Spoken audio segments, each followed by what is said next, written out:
Enge. In ko ta lung hi anu ten chuta kan dun tia.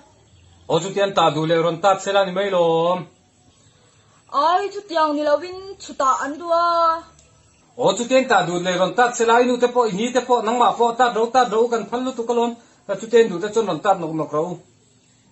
Ai chu tia ta nok ni lawin anu ten chuta an du.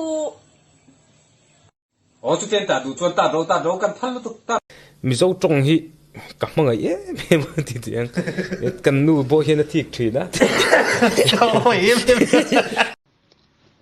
in copy hi chu ka ring sim a me ro chu commerce student tan te le a bai ju sa en le zel tur ti zong ne na han copy tel vek mai hi chu a ngai na chu om lo ve du ni Valentine's Day te hi mo en te amak lutok mel chia thok na kat me ya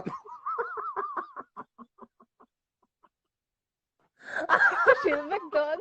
Ama ka sil doon. Valentine's Day lo boy pui chia mi chu mo he che thokan ngai zong ne ngai em ra chen ne fu ve chu na February ni som pali lo tong fu a wang kai pu sat pi jem Jack, cái mình ngay tờ về lỡ mì mồ mình ngay tờ lỡ về mì mồ mình ngay tờ lỡ về lỡ mì mồ Palina chuan human trafficking ani missing kongkal in pel dan te human trafficking hian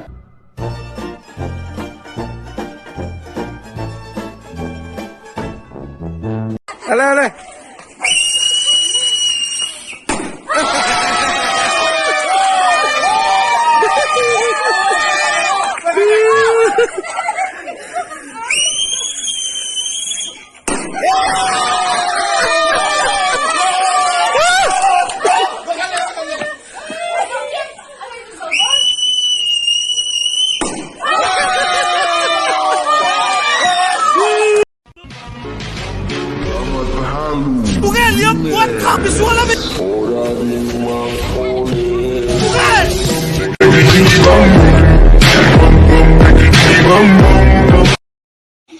mi bor som chuan dog duran bay dong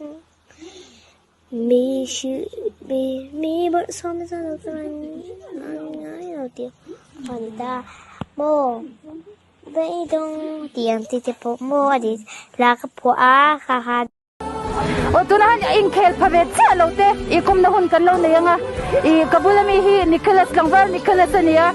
Enge ngai dan kan zo tang in kel din no ma ti em i kel ve.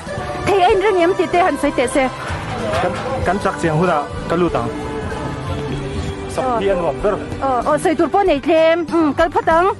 O le hei pubi. Okay, I'm bored in the house and I'm in the house bored. Bored in the house and I'm in the house bored. Bored in the motherfucker in the house bored and I'm bored in the motherfucker in the chú thà thôi anh đã bên phổ cái lâu nắng